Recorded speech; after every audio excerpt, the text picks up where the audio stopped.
Good morning, good morning, good morning. Blessings to all. I am coming live from the mountain. Just got back from my fast. I want to welcome everyone. I want to welcome everyone who took this journey with us of the 21-day fast. I have a message that is a two-part message. So I'm doing part one today, and I'm doing part two next Sunday. So, what we want to do is normally we finish our fast and we pray for one another. Unfortunately, because of the snowstorm, we can't do that.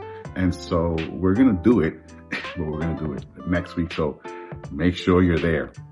And before I get into the message, like always, this is the opportunity we get to partner with God in our giving.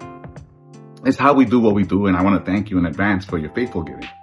There's three different ways of giving unto the house. The first one is your tithe, which is honoring the Father's heart, right? This is what we do. We keeps our doors open to share the good news to the poor in spirit, right?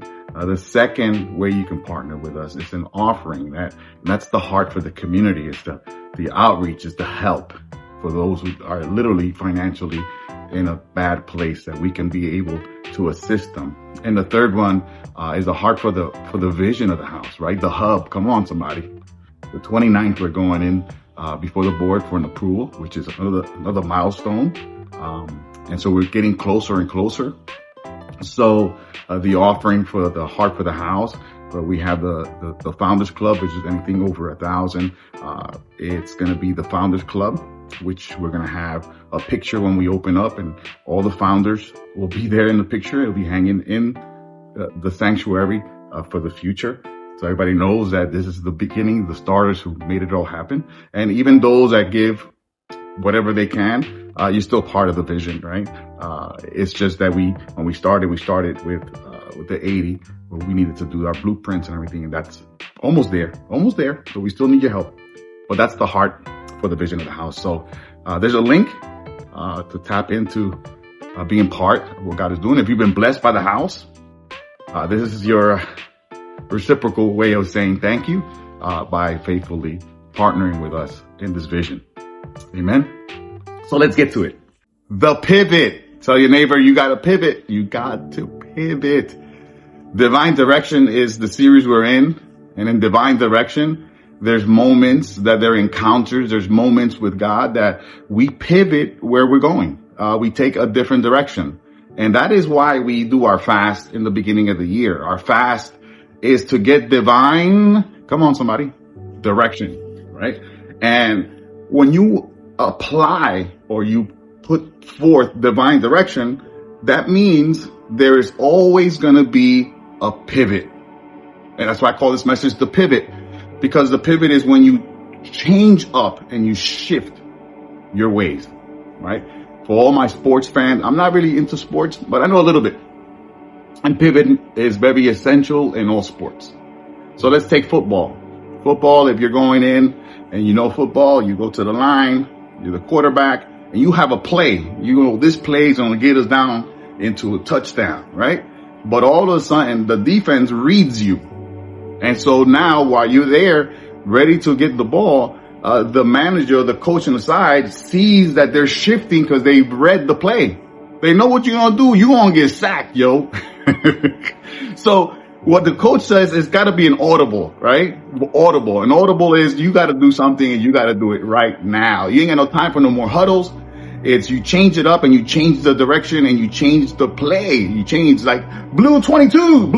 You change it up quick. Why? Because you see that the enemy could read your play. It's going to sack you over and over and over. You continue doing the same play. We see this also in basketball. Pivot is when you stay on one leg and you're going down to shoot the hoop and fly, and your position is to get that ball in the hoop. And all of a sudden the enemy comes and reads you and stops you, and you got to stop and you got to do what? You got to pivot on one foot and move around and figure out another direction, another divine direction to get the ball into the hoop.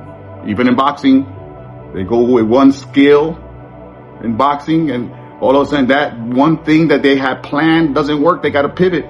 They got to go softball. So I think it's softball. I don't know the names, but they got to change direction because it's not working. You know what insanity is? Insanity is doing something over and over and over, getting sacked, never getting the ball in the hoop, and losing the game all the time. That is insanity. And so what divine direction is the ability for us to tap into divine connection, divine direction, divine. Divine has nothing to do with your five senses. It's not your logic. It's not what you think. It's not how you feel and how you figure it out, or you're using your own ways of doing things. My ways are not your ways, God says. And so what divine direction is the ability to stop and wait and get new instructions. Tell your neighbor it's time for new instructions, new divine instructions, because that's what's going to transform you. And this is what we do in our fast in the beginning of the year. I do it every year. To me, it's my Sabbath. Why? I need divine direction to know what to do, how to play the game of life according to God, not according to myself. And there's stories in the Bible that helps us gear ourselves in this. And there's stories that tells us what happens when we follow divine direction. And there's stories that tells us what happens when we do follow it, when we don't follow it, and when we do follow it, right? And so today I'm going to talk about Jonah. Jonah is a small book. Listen, most of us are locked in the house, snowed in. Jonah is 4 chapters. It's a really, really small story. And I'm going to be talking about Jonah and his story, because it is what happens when you disobey divine direction, right? And then the essence of what's going on with Jonah, I want to share a little bit about Jonah's story, is that he was told to do something and he goes against divine direction. He opposes divine direction. God tells him to go here and he says, no, I'm not going there. And he doesn't go there. He goes into a boat. And when he goes into this boat, storms come and everything. Everybody's trying to figure out who's wrong with God. They're all praying to their gods. And there's like, there's still one more guy downstairs. Let's figure out, maybe his God knows. And they figured out it was him. And this is how Jonah ends up. They throw him out of the boat because they were all going to sink. And he ends up in a fish. I mean, I think it's probably a whale, a big whale. Anyway, he ends up being swallowed by this fish for 3 days and 3 nights. He stays there. And then he gets spewed out right back to divine direction. And he ends up in Nineveh, and he preaches against his own will because he didn't want to go. And everybody repents. And guess what they do? Ask me. I can't hear you, but they fast. They fasted. They never fasted ever. Even the dogs and the cats, they all fasted. Everybody was on a fast. The pigeons, they were fasting. Everybody was not eating because they wanted to bring their hearts over to God, for God to repent from the wrath. And guess what happens? God listens to their fast, right? Because they were repenting from the heart. They wanted to change direction. They wanted divine direction, and they fasted to get divine direction, and God was gracious with them. And you know who was mad? I'll tell you who was mad. Jonah. Jonah was mad because Jonah knew that God was going to be compassionate. I mean, what was going on in Jonah's heart? And so I want to be talking about 3 different things, 3 points on this message about Jonah and his disobedience to divine direction. And what happens when we start on fire with God on a divine direction and we fade away. I always look at it as in the gym. I know I'm a gym fanatic, if you guys mostly know. And I know that January, February, March, I know the people that go in the gym, and I know the ones that are not going to make it. Right? They started with divine direction. I want to lose weight. I want to be healthy. And what happens is after a couple of months, they fade away and they go back to their old ways and they get sacked. Right? And that's how most of us are. Right? We start in the beginning of the year with divine direction. If you're in this fast, you're getting insight. You're going, man, this is the year, man. Me and God, and we're going to be more intimate with God. We're going to go to service. We're going to pay. We're going to give our tithes. We're going to support the church. Me and my household, we will serve God. That's January. But what happens is a lot of times we convince our minds of this, but we don't convince our hearts.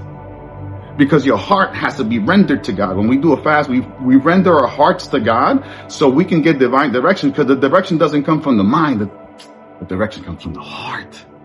the leading of God. In the moments of intimacy in these 21-day fasts, you start getting insight like never before. Why? You're tuning out your five senses. You're tuning out the flesh, and you're tuning into this divine connection with God and divine direction. And man, I just feel like this year I'm going to do this, and this year I'm going to do this, and I'm going to do this better. Because at the end of the day, divine directions gets us where we need to get to, right? And that's why we do what we do. But it doesn't end just in January, right? There's huddles. I call them huddles. Huddles are maybe 3 months into the year. I do a 1-day fast, or I do a 3-day fast. Or I'll tell my wife, let's do a 2-day fast, just to make sure that our antennas are still connected to the divine direction that we started with. Because if we start one way and end up another way, it is just like the football player that instead of changing in the audible, changing the play, he says the same play hoping that they don't get sacked. That's insanity. And that's what happens with most of us. We start one way and it's an audible, and we don't change the plan. We don't change direction. We don't pivot. And they take the ball away from over his basketball, or we get knocked out of his boxing, right? And and then we end up at the end of the year with knots in our heads. We got sacked. Our backs all messed up. And then we go, this year is it. Woo, can't wait for this new year. And you do it again. And then you end up again at the end of the year in the same place. Why? You didn't follow the divine direction. You took a different course. It's not how you start. We all start good. We're good starters. But are we really good finishers? And we're going to just study from Jonah. And again, you're home, snowed in. It's only 4 chapters. If you want to do it with your wife, you guys should share and see what other insights you get from this. It's just 4 little chapters. It's a little letter of his story. And so the 3 things that I got out of this from Jonah, the first one is delayed obedience leads to unnecessary darkness. Delayed obedience. That means that you started one way and you navigated your way to a different way. You started good. You started with the workout. You started with, we're going to go to church every Sunday. We're not kids. We're going to do prayers. We're going to do all these things, and you start great, and it's great. But it's not how much you start, it's how much you finish. And so delayed obedience leads to unnecessary darkness. Why? Because we end up doing the same place again. Va a seguir. Doing the same thing again. You start this way and you end up with the same old ways, expecting that something's going to shift. And then watch this. Most of us, we blame the devil for the storms that we create because we took a turn on divine direction. We didn't follow what God had told us to do from the beginning, and we veered back to our ways. It's not our ways, it's his ways. And we veer back to our ways, our logic, our senses, our thinking, our reasoning. Remember, the carnal mind, reasoning is the carnal mind, is the enmity towards the things of God. What's the things of God? Divine direction. Real simple. Jonah was not ignoring God's voice. He was resisting to it. Right? So there was some intimacy. There was some point that he heard from God. He heard from God. There was a moment of worship, of fasting, that he was depending on God, but he was resistant. Could we depend on God and be resisting God? I want you to ask that. Could I be resisting God, be worshiping God, and still somehow there's some resistance inside of our hearts? See, when God told him to pivot towards Nineveh, Jonah chose comfort, logic, and personal preference instead. Are we choosing personal preference instead of God's divine order? Because divine direction says he's seeing something that you don't see. When a coach is on the side in a football game, sometimes there's the coach all the way on the top, looking down and seeing everything from a broad perspective, right? We only see narrow, but God, the coach above, sees everything abroad, right? And if he's telling you change direction, then you change direction. Why? He sees what's going to happen beforehand. If we spend 3 weeks chasing God for divine direction, we should follow it to the end. It's not how you start. Tell your neighbor, it's not how you start, it's how you end. The ending gives you the victory. The ending gives you the touchdown. The ending gives you the hoop, and you score the game, right? It's not how you start the game, it's how you finish the game. Look at this. When we resist God's pivot, we don't escape his purpose. We step into self-inflicted storms. You could write that one down. Because not everything is the devil. The devil can't do nothing. All he can do is lead you to do the same old things. He could lead you to, did God really say that? Huh? Yeah, but in the garden, No, God said this is the victory. We're going to do this and we're going to serve God and we're going to stand for God and we're going to worship. Did God really say that? You think that somehow God's going to listen to what you're doing? Right? And so we fall into these patterns that sends us back into familiarity. And familiarity breeds contempt, right? What was familiar yesterday and you continue doing your familiar is going to repeat your yesterday. Listen to what I'm saying. Your familiar yesterday, you continue doing it, it's going to be for your familiar tomorrow. It's not going to change. Nothing happens if nothing happens. Jonah ran from God's direction and ran into darkness. And that's what a lot of times we do when we don't follow divine directions. We end up in darkness, we end up in storms, and then we blame the devil because it sounds easy. It's easy to say, hey, the devil this and the devil that. What if, just saying, just an insight, what if it's maybe our lack of following the divine direction? The storm was not punishment. It was correction. You're going the wrong way. Tell your neighbor, you're going the wrong way. There has to be a change. There has to be a reset. Even a GPS, if you miss the exit, it tells you another redirection. And that's what I talk about during the year. There has to be huddles. There's got to be a huddle within you and your family. Say, hey, we're going to huddle. Are we still in line with what God said? You, your family, everybody, we're going to fast for today. Nobody likes that. But we disconnect from our reasoning to connect to our divine self. You are a spiritual being. Your body is not who you are. Your body is just a glove that you have on temporary while you do the mission that God has called you to do. The big win here is your divine direction with the divine who's called you to do something great. Darkness often follows disobedience, not because God leaves us, but because we leave his alignment. Are you aligned with God? These last 3 weeks, you should have been aligned with God. By now, you should know, okay, this is what we're doing. You should have a piece of paper. Listen to me. You should have a piece of paper that tells you where you're going. There should be a piece of paper all over your house, your whole household. I'm talking to men right now. Leaders. There should be papers all over your house saying, this is what we're going to do this year. We're going to stand for God. And this is what God's going to do in our lives because we're going to go and follow what? Divine direction. Women, you stand up behind your man. That's what he says. That's what God says. That's what we're going to do. Kids, if kids follow the mom. We all follow each other. We're all following divine direction. That's how it goes.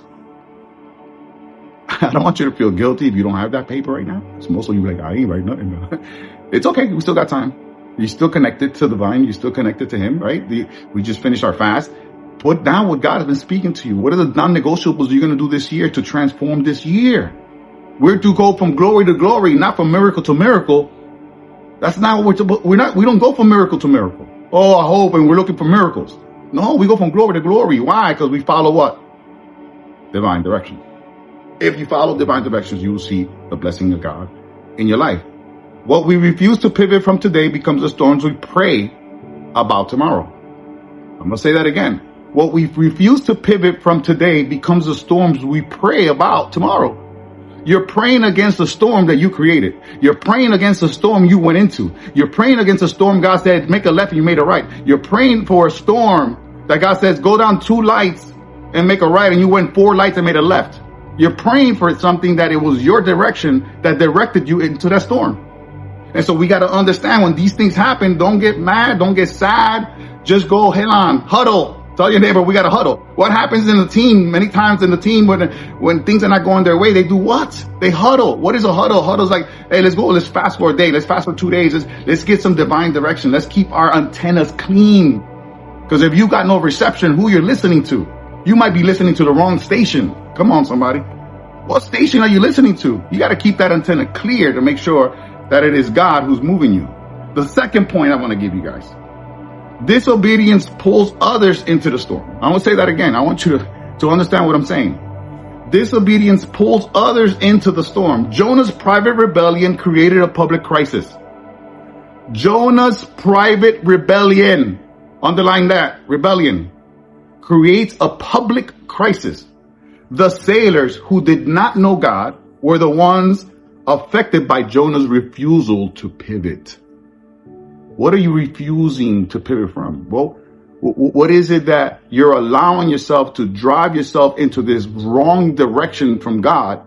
And not only are you being affected, everybody in the boat was affected. Imagine everybody was Jonah even ran to the bottom of the boat while this catastrophe is going on the top, and he knew he was the one causing it. What happens when you know you're the one causing the distraction and the pivot, and the problems in the house, and you go and hide? And they was like, hold on, there's still one applehead downstairs. You're gonna be called out. God will make sure you get called out. He says, is it your God that you can speak to stop this? Is it you? What have you been doing? Who are you, dude? What have you been doing against God? They started questioning him because, man, that boat was going down. And they were like, before this boat goes down, you going down. You know what they did? Read the story. They threw him off the boat. They threw him off the boat. See, delayed obedience doesn't just affect you. It impacts everyone's connected to you. Okay? Delayed obedience doesn't just affect you. It impacts everyone connected to you. Your household, your kids, your dogs, your cats, anything that's linked to you. Why? You are the leader. You are the one riding this divine direction or running away from divine direction. We got to ask ourselves, am I running away from divine direction? Is God telling me one thing, and by the end of the year or the middle of the year, I'm doing my own thing again? Am I getting sacked because it's my problem not doing an audible? Because we can't, from this message on, you can't blame the devil anymore about the storm. Because if we really look inside, did we follow divine direction? Families suffer when leaders won't pivot. Families suffer when leaders won't pivot. Churches stagnant when leaders resist God's direction. And teams feel pressure when someone is running from assignment. This is all in the same thing, divine direction. When God calls you to pivot and you refuse, the storms show up in places you never intended. How about that one? If you go from chaos to chaos and you go like, man, what's going on? You need to do an inspection in your heart, because you might want something up here, but the leading comes from in here. The leading comes from your heart. The leading doesn't come because I see and I think. The leading comes from the heart, because the heart is connected to the coach that's up in the higher up, that he's seeing the whole game from a higher vision, and yet we're not listening to his direction, and we keep getting sacked. But what areas in your life are you getting sacked that you continue doing the same thing? These are questions that we need to ask, especially in our fast. What areas do I need divine direction that I need to write this down and put it all over, post it all over in the room? You post it in your refrigerator, you post it in your car, because you need to keep focused on what divine direction God has given you to get you out of where you're at to finish the course he called you to do. How about that? We all got a purpose, and our purpose is greater than. Perhaps you are the one setting a standard for the next generation. Perhaps I remember one time looking at a bridge. And I was looking at the bridge, and the bridge looked beautiful. And God was like, I want you to look at the bottom. And I looked at the bottom, and it was the poles holding up the bridge. He says, nobody gives glory to the poles, but it is the poles that's holding up what you're seeing on top. And it's okay to be the pole. You don't have to be the one on top. And sometimes we're the ones supporting something greater than ourselves. How about that?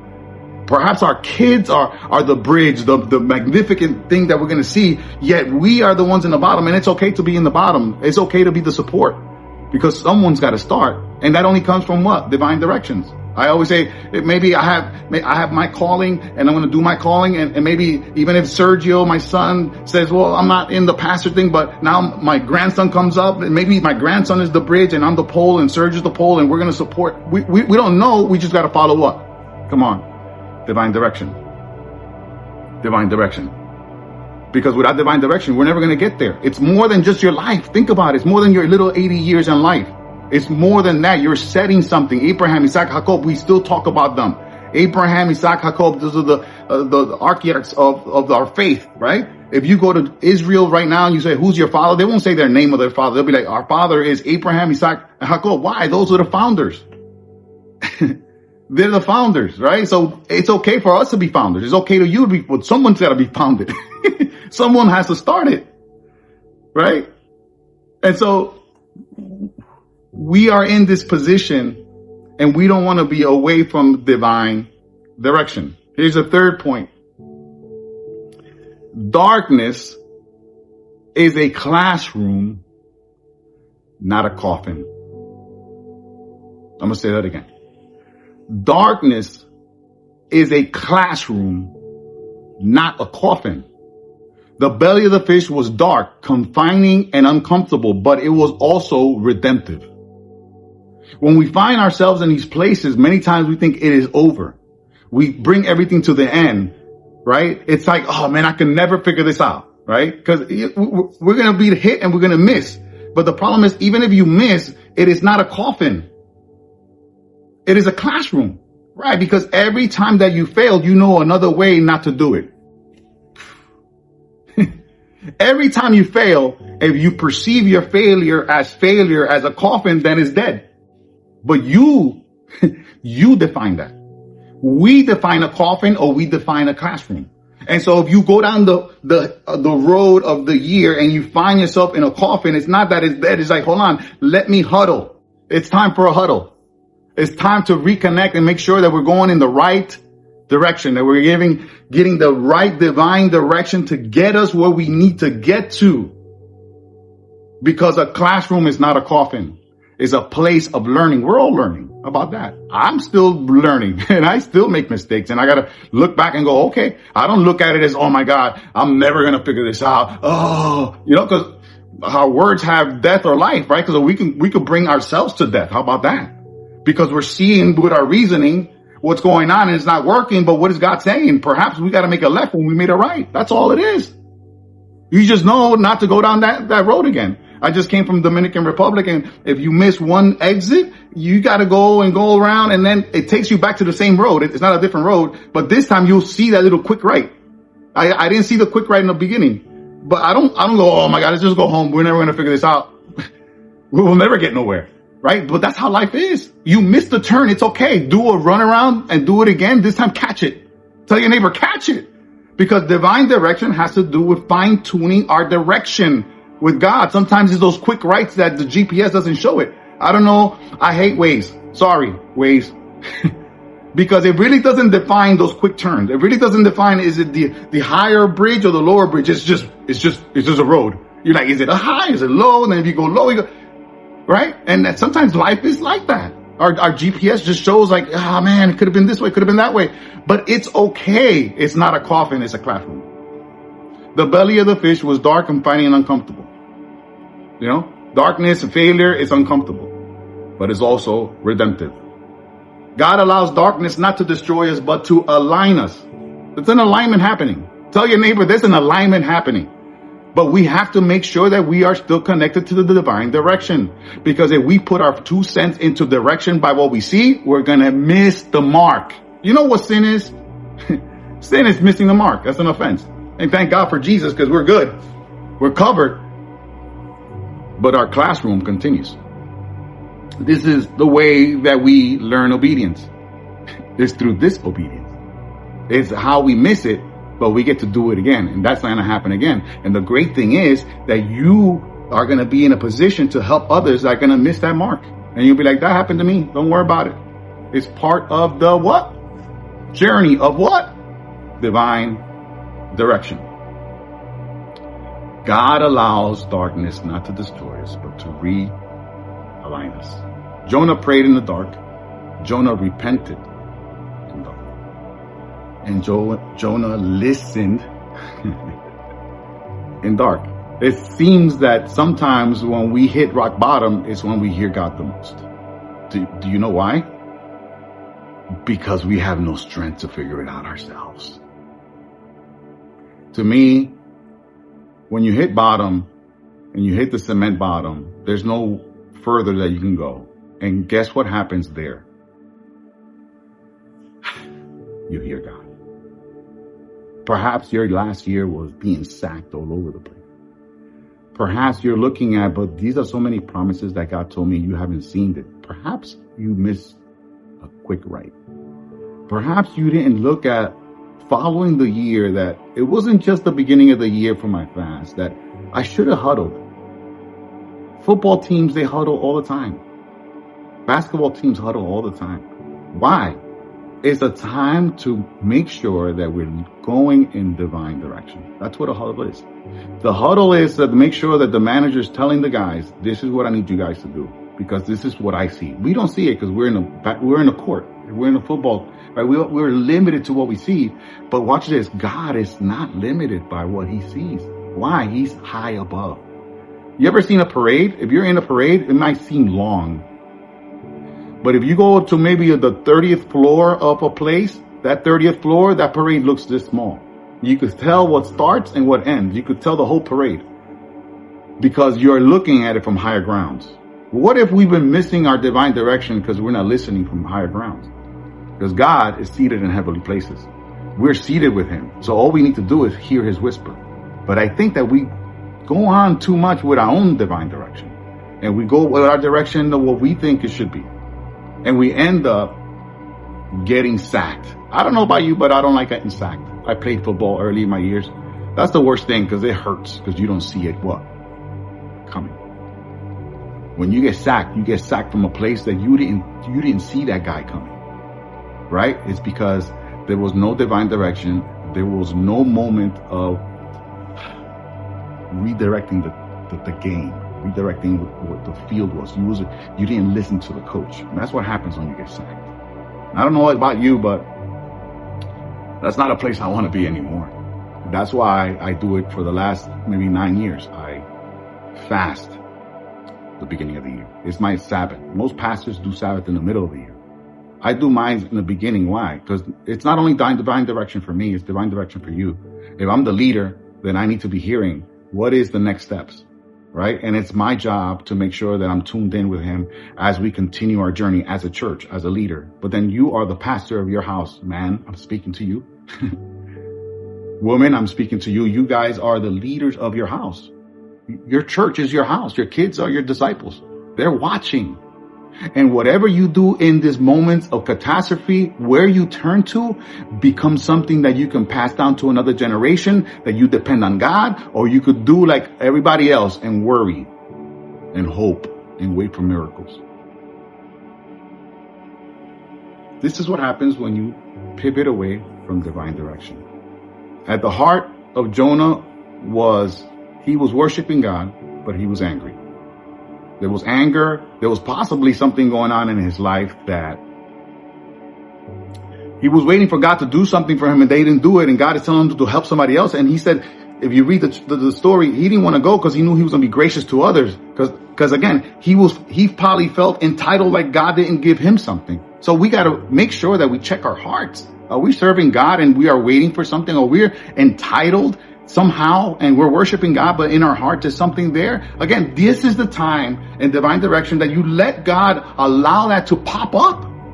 It might feel entitled to it. It's like if God owes me something and I don't want to I don't want to serve. I don't want to. Again, entitlement is like, how could I be serving others and others are getting blessed through me and then my blessing is not here? We can get to that place that we're offended with God, right? Jonah was offended with God. He was angry with God and he didn't want to do it.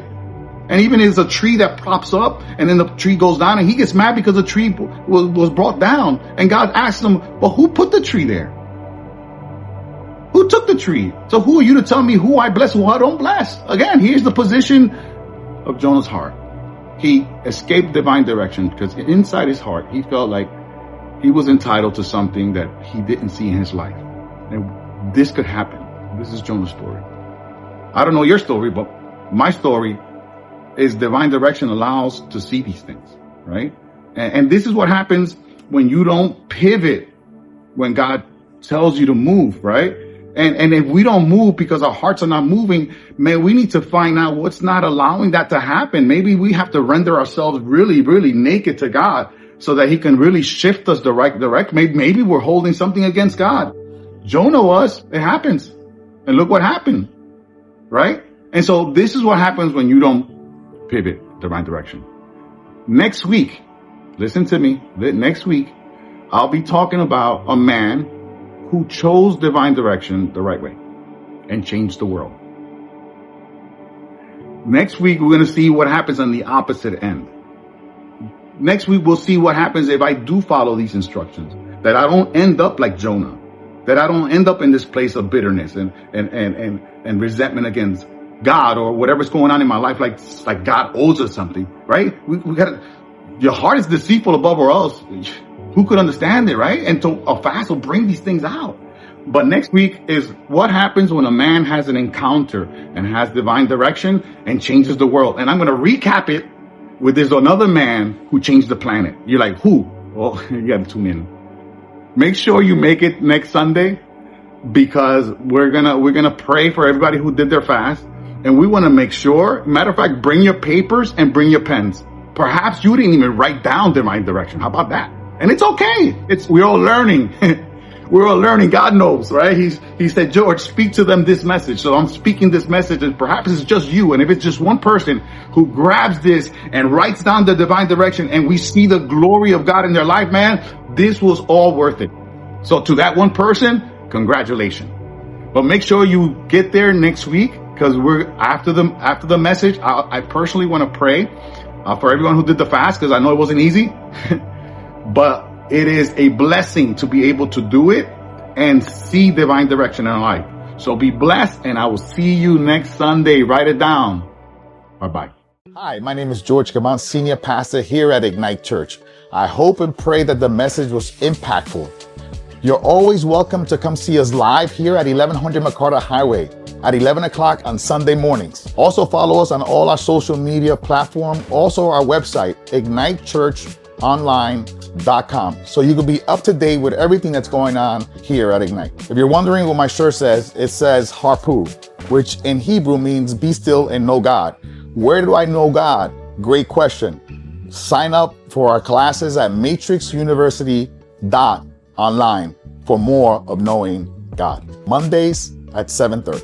Thanks for joining us. Hope to see you soon.